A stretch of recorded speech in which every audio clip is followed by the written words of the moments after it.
Ser podcast. Hoy no tengo ninguna duda de que vivimos en una simulación. ¿Cómo escapamos de ella? El paradero del submarino Ara San Juan sería un absoluto misterio. Cuando uno llega a una cárcel, uno tiene que hacer un check-in, como si fuera un hotel. No solo incluye las 3 comidas, sino que también incluye un servicio de puñaladas y violaciones. No tengas miedo. Bebé, felices sueños, princesa. Los pilotos buenos están muy cotizados. Las bandas se los disputan. ¡Que me des mi dinero, hostia! El Club de la Escucha. Las mejores historias de los podcasts con Eugenio Viñas. Hola Eugenio, buenas tardes, buena vesprada, ¿cómo estás? Muy bien, buena vesprada. Oye, hemos repetido aquí en este Club de la Escucha hasta la saciedad que el mundo, el territorio, el universo podcast sirve para contar historias de todo tipo. Y hoy en este Club de la Escucha, ya se lo advierto a los oyentes, vamos a presentar una historia horrorosa. Y digo horrorosa porque crece directamente del horror que vivió Argentina durante 7 años con la última dictadura militar que sufrió ese país. 7 años en los que, por ejemplo, se asesinó a 4.000 personas lanzándolas desde aviones en lo que se llamó como los vuelos de la muerte. Bueno, eso se supo, entre otras cosas, por la confesión de un exmilitar, que luego se hizo muy, muy conocido, voy a decir famoso, muy conocido, Adolfo Scilingo. Era variable entre 15 y 30 personas una vez por semana y se acoplaban los fines de semana a algún vuelo más. En total desaparecieron a través de este sistema 4.400 personas. Ese es Adolfo Scilingo, el primer exmilitar que confesó su participación en los vuelos de la muerte. Y estos vuelos de la muerte tenían, como si de una actividad empresarial se tratara, su modus operandi. Cada miércoles los represores a cargo del centro clandestino de detención llevaban a los secuestrados al aeropuerto de Buenos Aires para un supuesto traslado. Te decían que se los llevaban a una finca en el sur para que vivieran mejor y se reeducaran en estas supuestas granjas de recuperación. Bajo la excusa de que los iban a vacunar, les aplicaban un potente somnífero como parte del proceso. Se los llevaban al aeropuerto medio dormidos, pero todavía conscientes. Los subían a los aviones y una vez en vuelo les daban una segunda dosis. Quedaban totalmente dormidos. Los desvestían y los arrojaban al vacío, uno por uno. Se les tiraba con una dosis grande de anestesia, lo cual no implica que estuviesen muertos, sino que estaban vivos pero dormidos. No lo tengo claro porque no soy médico, pero tengo mis dudas realmente si todo el mundo estaba anestesiado. Acabamos de escuchar 2 fragmentos del podcast Skyvan, los vuelos de la muerte, que es protagonista de nuestro Club de la Escucha, y donde vamos a dialogar con Miriam Levin. Fue prisionera en un campo de concentración durante la dictadura militar. Durante ese tiempo, cada semana salían secuestrados como ella, cuerpos aún con vida, lo acabamos de escuchar, lanzados al mar, anestesiados o no, para hacerlos desaparecer básicamente, para eliminar pruebas.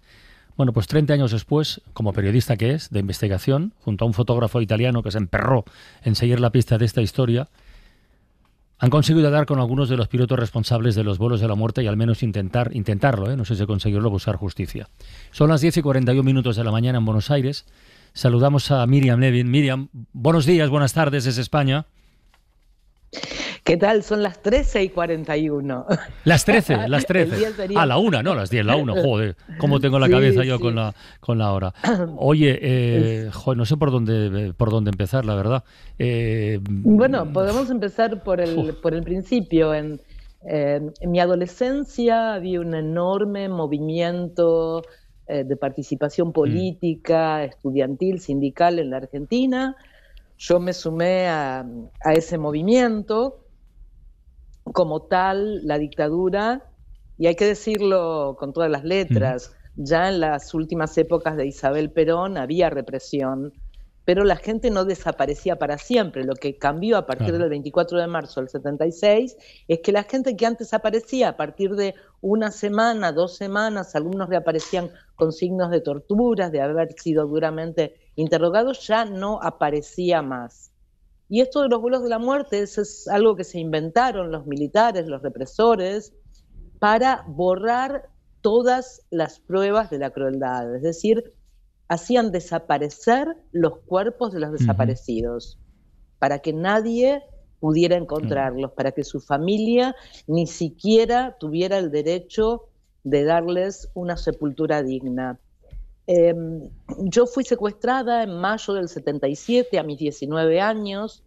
Estuve en un centro clandestino de detención muy cerca del Departamento Central de Policía, Virrey Ceballos, y después fui transferida a la ESMA en el baúl de un auto, encapuchada, con grilletes y con esposas, y ahí es donde me encuentro con este sistema que habían ideado específicamente los marinos, aunque también eran utilizados por otras fuerzas. Bueno, te encuentras con ese sistema y lo explicas con absoluto detalle en el podcast. Me hacen subir una escalera y me atan a una mesa. Me sacan la ropa y me atan desnuda, con los brazos y las piernas en cruz. La tortura era lo más cercano a una misa negra. Cada uno tenía un papel que cumplir y las mujeres eran la ofrenda.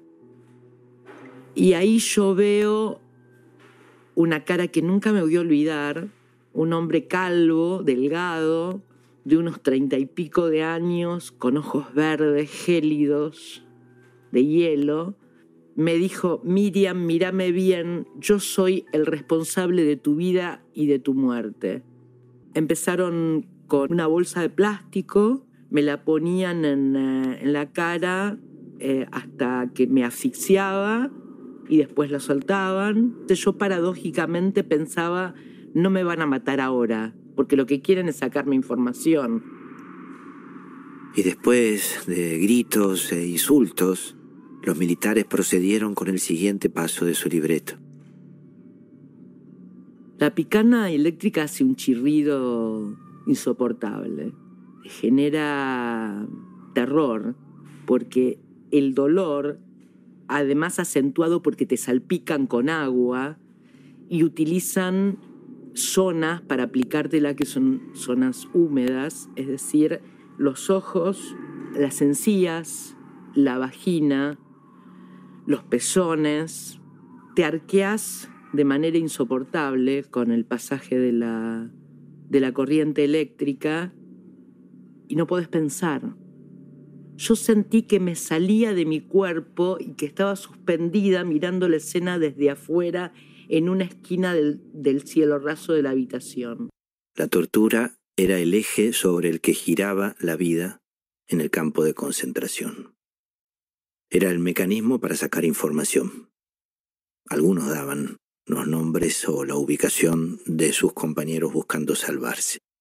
Yo me atrevería a decir que escuchar cómo torturan a otra persona, escuchar sus gritos, sus llantos, sus súplicas, es todavía más doloroso que sentir la propia tortura. Te genera una situación de impotencia tremenda y de inmensa vulnerabilidad.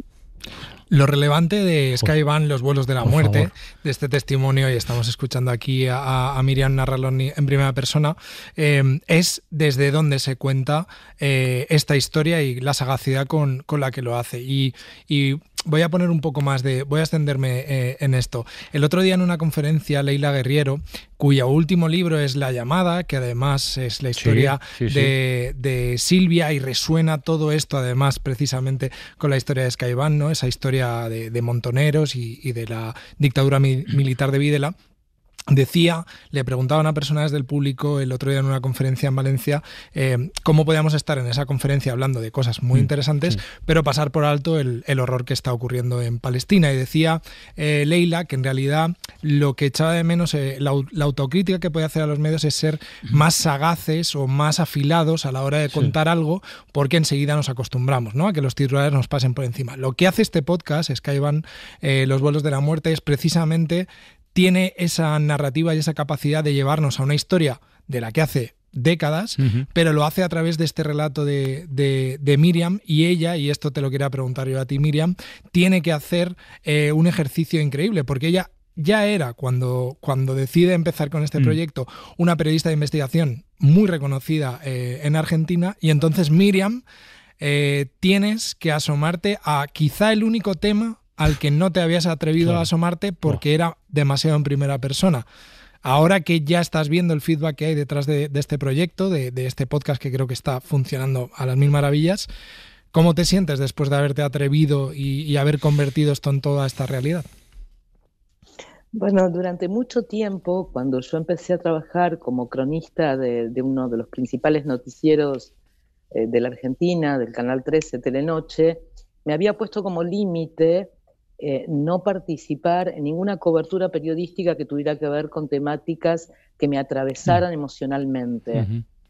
Porque, bueno, en la escuela de periodismo te enseñan esto de las dos campanas, esto de mantener una distancia, una objetividad, ¿no?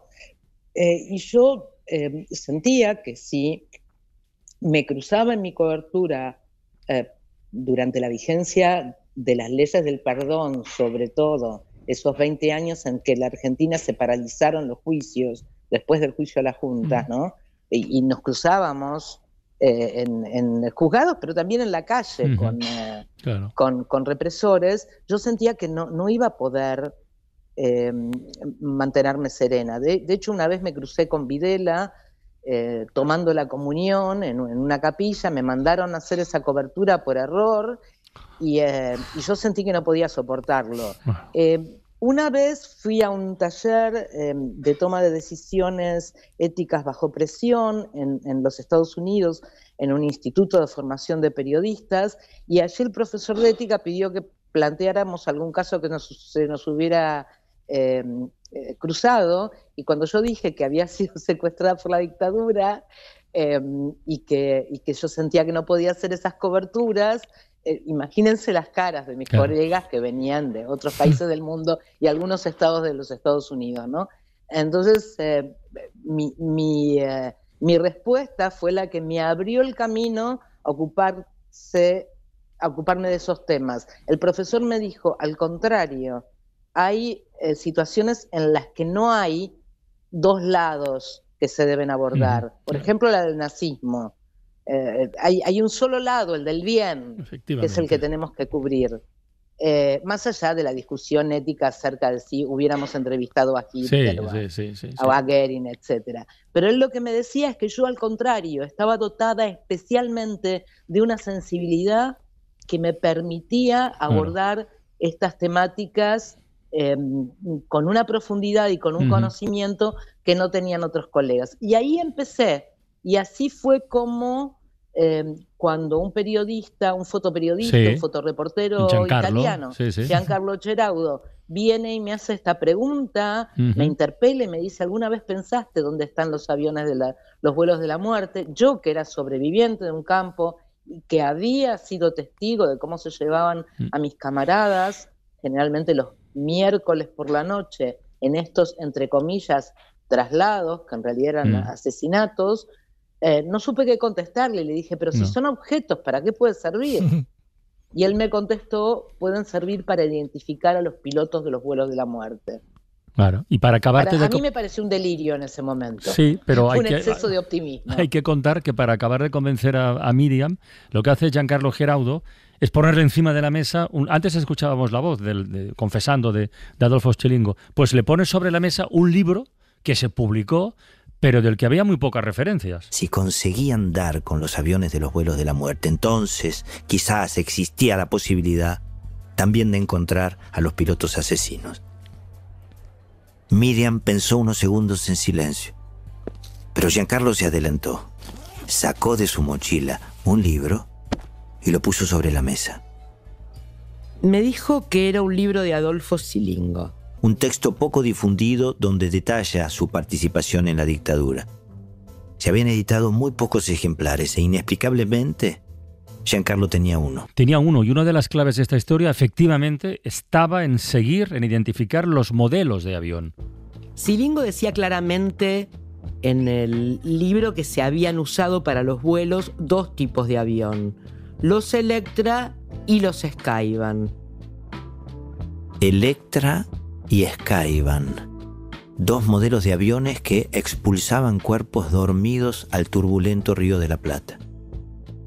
Esa información estaba ahí, en el libro, como esperando ser descubierta por alguien. Quizás ese italiano loco no estaba tan loco. Y es que en ese libro había una pista, un objeto, un detalle en el que nadie se había detenido. Los modelos del avión. Con este hallazgo, Miriam realmente se preguntaba si valía la pena unirse a Giancarlo y comenzar una búsqueda que podría cambiar la historia. Bueno, perdona, quiero detener un momentito solo en la voz del narrador. Hombre. Solo un momentito. Es que Leonardo Sbaraglia. Sí. Y que, joder, ¿cómo le metisteis en esto, Miriam? Por curiosidad, ¿eh? Qué vozarrón, qué empaque, qué presencia, Dios mío. Ese es un logro, es un logro de la producción. Pero la primera vez que yo me crucé a Leonardo Sbaraglia fue después de recitar un poema en un acto público del sindicato de los docentes que estaba peleando por mejores salarios y estaba en paro. O sea que su compromiso con las causas sociales data de hace muchos años, porque estoy hablando del año 92. Claro. O sea que hace mucho que Leonardo, además de ser un excelente actor y muy conocido y exitoso en la Argentina y en España, por supuesto, también se ofrece para participar en este tipo de proyectos. De hecho, él ha lamentado mucho no poder participar en la presentación del podcast.